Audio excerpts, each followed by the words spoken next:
नाजरीन, आप देख रहे हैं सूबाई रंग न्यूज और एंटरटेनमेंट टीवी चैनल और मैं हूं कमल ज़िया। सबसे पहले नजर डालते हैं आज की अहम खबरों पर। थाना साहिवाल और थाना थरकानवाला की मुश्तरका कार्रवाई।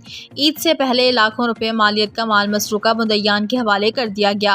डीपीओ सरगोदा फैसल कामरान की हदायत पर डीएसपी साहिवाल सर्कल हक नवाज मकीन की सरबराही में थाना साहिवाल और थाना थरकानवाला की पुलिस ने चोरी डकैती और राहज़नी के मुकदमात में मुलव्विस 7 रुकनी गिरोह गिरफ्तार कर लिया गया, जिसके कब्जे से नकदी, मोटरसाइकिल्स, बकरियां, सोलर सिस्टम, मोटरें बरामद की गई हैं। इस हवाले से थाना साहिवाल में मुतअद्दिद मुकदमात के मुद्दईयों को माल मसरूका वापस देने की तरकीब का एहतमाम किया गया, जिसकी सदारत डीएसपी साहिवाल सर्कल हक नवाज मकीन ने की। इस मौके पर एसएचओ थाना साहिवाल मोहम्मद अफजल गोंदल और एसएचओ थाना थरकानवाला असद हयात भुआना भी मौजूद थे। तकरीब में डीएसपी साहिवाल सर्कल ने 60 लाख मालियत का माल मसरूका, जिनमें मोटरसाइकिल, नकदी, बकरियां, सोलर सिस्टम जो कि असल मालिकान के हवाले किया।